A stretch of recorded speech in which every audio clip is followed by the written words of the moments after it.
नमस्ते दोस्तों, कैसे हैं आप? स्वागत है आपका कथा कहानी चैनल में, जहां आज हम आपके लिए लेकर आए हैं होली की पौराणिक, रोचक और प्रेरणादायक कथा। होली का त्योहार, जिसे हम हर साल फाल्गुन मास की पूर्णिमा को रंगों, उमंग और उत्साह के साथ मनाते हैं, ये सिर्फ एक पर्व नहीं है, बल्कि इसके पीछे एक ऐसी कहानी छिपी है जो भक्ति की शक्ति, सत्य की जीत और अच्छाई के विजय का प्रतीक है। आज हम आपको उस यात्रा पर ले चलते हैं जहां प्रहलाद की अद्भुत भक्ति, होलिका का दहन और भगवान विष्णु के नरसिंह अवतार की कथा आपके सामने जीवंत हो उठेगी। तो तैयार हो जाइए, क्योंकि कथा कहानी चैनल पर यह कथा आपको एक अनोखे अनुभव से जोड़ेगी। कहानी शुरू होती है प्राचीन काल से, जब धरती पर असुरों का प्रभाव बढ़ रहा था। उस समय एक शक्तिशाली असुर राजा था, जिसका नाम था हिरण्यकश्यप। हिरण्यकश्यप का नाम सुनते ही उसके वैभव और क्रूरता की छवि मन में उभरती है। वो अपने भाई हिरण्याक्ष की मृत्यु से बेहद आहत था, जिसे भगवान विष्णु ने अपने वराह अवतार में मार डाला था। इस घटना ने हिरण्यकश्यप के मन में भगवान विष्णु के प्रति गहरी नफरत भर दी। उसने ठान लिया कि वो न केवल धरती का सबसे शक्तिशाली राजा बनेगा, बल्कि स्वर्ग पर भी कब्जा करेगा और विष्णु को चुनौती देगा। अपने इस संकल्प को पूरा करने के लिए हिरण्यकश्यप ने कठोर तपस्या शुरू की। उसने जंगल में एकांत स्थान चुना और वहां वर्षों तक भोजन, पानी और नींद का त्याग कर ब्रह्मा जी को प्रसन्न करने का प्रयास किया। उसकी तपस्या इतनी तीव्र थी कि धरती हिलने लगी, नदियां उल्टी बहने लगी और स्वर्ग में देवताओं के सिंहासन तक डगमगा गए। आखिरकार ब्रह्मा जी उसकी तपस्या से प्रभावित हुए और उसके सामने प्रकट हुए। ब्रह्मा जी ने कहा, हिरण्यकश्यप, मैं तुम्हारी तपस्या से प्रसन्न हूं। जो वरदान मांगना हो मांग लो। हिरण्यकश्यप ने चालाकी से सोचा कि उसे ऐसा वरदान चाहिए जिससे वो कभी मरे ही नहीं। उसने कहा, हे ब्रह्मा जी, मुझे ऐसा वरदान दे कि मैं न दिन में मरूं न रात में, न घर के अंदर न बाहर, न धरती पर न आकाश में, न किसी मनुष्य से, न किसी पशु से, न किसी देवता से, न किसी असुर से। मुझे कोई हथियार न मार सके और मैं अमर हो जाऊं। ब्रह्मा जी ने उसकी बात मान ली और ये वरदान दे दिया। अब हिरण्यकश्यप को लगा कि वो सचमुच अजय हो गया है। उसने अपनी शक्ति का दुरुपयोग शुरू कर दिया। उसने अपने राज्य में घोषणा कर दी कि अब कोई भगवान नहीं है, सिर्फ वही पूजा के योग्य है। जो भी उसकी आज्ञा नहीं मानता, उसे मृत्युदंड दिया जाता। उसने भगवान विष्णु का नाम लेना भी प्रतिबंधित कर दिया। लेकिन उसे क्या पता था कि उसकी इस अहंकारी सत्ता का अंत उसके ही घर से होने वाला था। हिरण्यकश्यप की पत्नी कयाधु ने एक पुत्र को जन्म दिया, जिसका नाम रखा गया प्रहलाद। प्रहलाद बचपन से ही सबसे अलग था। जहां हिरण्यकश्यप का पूरा राज्य उसकी शक्ति से डरता था और उसकी पूजा करता था, वही प्रहलाद का मन भगवान विष्णु की भक्ति में रमा हुआ था। ऐसा क्यों हुआ? कहते हैं कि जब प्रहलाद अपनी मां के गर्भ में था, तब कयाधु को कुछ समय तक देवर्षि नारद के आश्रम में रहना पड़ा था। वहां नारद जी ने कयाधु को भगवान विष्णु की महिमा और भक्ति के उपदेश दिए थे। ये उपदेश प्रहलाद ने गर्भ में ही सुन लिए थे और उसका मन जन्म से ही हरि भक्ति में रंग गया था। प्रहलाद जब थोड़ा बड़ा हुआ तो हिरण्यकश्यप ने उसे गुरुकुल भेजा। उसका इरादा था कि प्रहलाद को शस्त्र विद्या, युद्ध कला और राज्य संचालन की शिक्षा दी जाए, ताकि वो आगे चलकर एक शक्तिशाली राजा बने। लेकिन प्रहलाद का मन इन सब में नहीं लगता था। वो अपने गुरुओं से कहता, इस संसार का असली राजा भगवान विष्णु है। मेरे पिता की शक्ति भी उसी से मिली है। हमें उनकी भक्ति करनी चाहिए। गुरु उसे डांटते, समझाते, पर प्रहलाद अपनी बात पर अड़िग रहता। आखिरकार प्रहलाद की भक्ति की बात हिरण्यकश्यप तक पहुंच गई।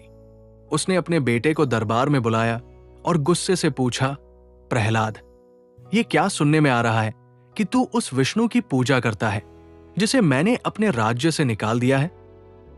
प्रहलाद ने नन्ही उम्र में भी अद्भुत साहस दिखाया और शांत स्वर में कहा, पिताजी, भगवान विष्णु इस संसार के कण कण में हैं। उन्हें कोई राज्य से नहीं निकाल सकता।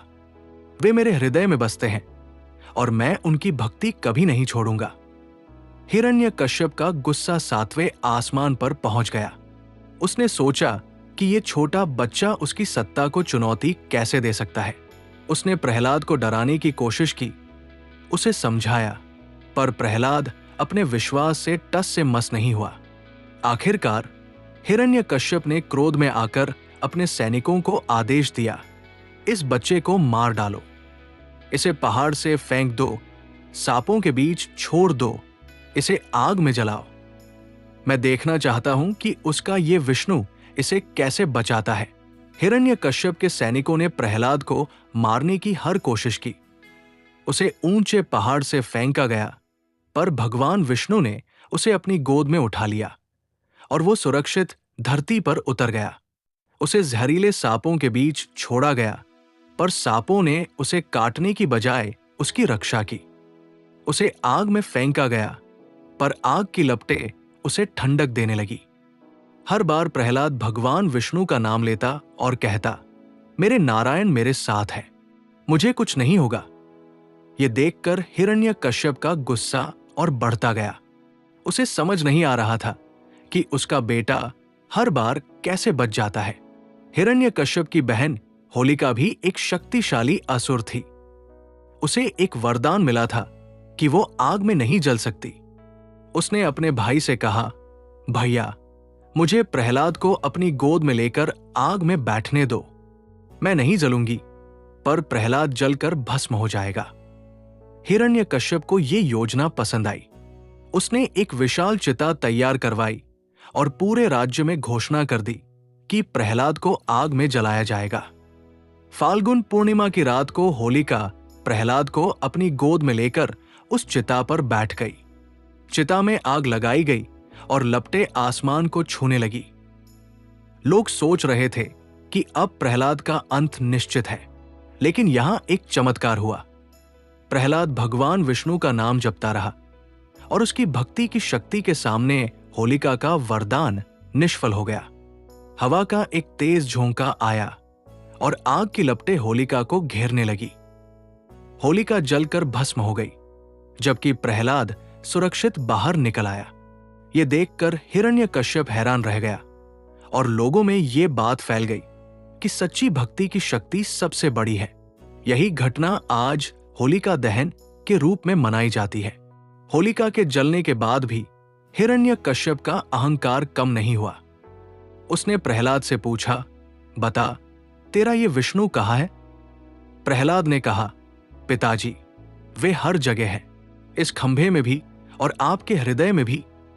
हिरण्यकश्यप ने गुस्से में उस खंभे पर प्रहार किया और चिल्लाया, अगर वो यहां है तो बाहर निकल कर दिखाए। तभी उस खंभे से एक भयानक गर्जना हुई और भगवान विष्णु नरसिंह अवतार में प्रकट हुए। उनका रूप आधा शेर और आधा मनुष्य का था। नरसिंह ने हिरण्यकश्यप को अपनी गोद में उठाया और उसे महल की देहरी पर ले गए। संध्या का समय था, जो न दिन था न रात। उन्होंने अपने नाखूनों से हिरण्यकश्यप का सीना चीर दिया। इस तरह न घर के अंदर, न बाहर, न धरती पर, न आकाश में, न मनुष्य से, न पशु से हिरण्यकश्यप का अंत हो गया। उसके वरदान की सारी शर्तें पूरी हुई और उसका अहंकार चूर चूर हो गया। प्रहलाद ने भगवान नरसिंह के चरणों में प्रणाम किया और कहा, हे प्रभु, मेरे पिता को क्षमा करें। भगवान ने उसे आशीर्वाद दिया और कहा, प्रहलाद, तुम्हारी भक्ति ने मुझे यहां खींच लिया। अब तुम धरती पर सत्य और धर्म का शासन करो। हिरण्यकश्यप के अंत के बाद प्रहलाद ने अपने राज्य में शांति और भक्ति का प्रसार किया। लोग होलिका के दहन की रात को आग जलाकर बुराई के अंत का जश्न मनाने लगे और अगले दिन रंगों से एक दूसरे को रंग कर खुशी मनाने लगे। ये परंपरा आज भी जारी है। होली का पहला दिन होलिका दहन के रूप में और दूसरा दिन रंगों की होली के रूप में मनाया जाता है। रंग इस बात का प्रतीक है कि जीवन में खुशियां और प्रेम हर बुराई को मिटा सकते हैं। होली की कथा में एक और खूबसूरत अध्याय है, राधा और कृष्ण की होली। वृंदावन में भगवान कृष्ण अपनी गोपियों और राधा के साथ होली खेलते थे। कहते हैं कि एक बार कृष्ण को अपनी सांवली त्वचा को लेकर चिंता हुई। उन्होंने अपनी मां यशोदा से कहा, मां, राधा इतनी गोरी है और मैं सांवला हूं, वो मुझसे कैसे प्यार करेगी? यशोदा ने हंसते हुए कहा, कन्हैया, तुम राधा को रंग लगा दो, फिर दोनों एक जैसे हो जाओगे। बस कृष्ण ने यह सलाह मान ली। उन्होंने राधा को रंगों से सराबोर कर दिया और दोनों हंसते खेलते होली में मगन हो गए। ये घटना ब्रज की होली का आधार बनी। होली की कथा भारत के हर क्षेत्र में अलग अलग रंग लिए हुए है। मथुरा और वृंदावन में राधा कृष्ण की होली मशहूर है, तो बिहार और उत्तर प्रदेश में होलिका दहन की कहानी पर जोर दिया जाता है। पश्चिम बंगाल में इसे डोल पूर्णिमा कहते हैं, जहां भगवान चैतन्य महाप्रभु की भक्ति के साथ होली मनाई जाती है। दक्षिण भारत में कुछ जगहों पर इसे कामदहन के रूप में मनाते हैं, जहां कामदेव की कहानी को जोड़ा जाता है।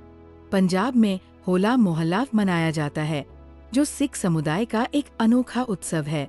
हर क्षेत्र की अपनी कहानी और परंपरा होली को और समृद्ध बनाती है। होली का त्योहार बिना गीतों के अधूरा है। होली खेले रघुबीरा अवध में और रंग बरसे भीगे चुनर वाली जैसे गीत इस पर्व को जीवंत करते हैं। ब्रज की फाग और होरी गीतों में कृष्ण की शरारतें और गोपियों का चंचल स्वभाव झलकता है। ये गीत पीढ़ी दर पीढ़ी चले आ रहे हैं और होली की कहानी को जीवित रखते हैं।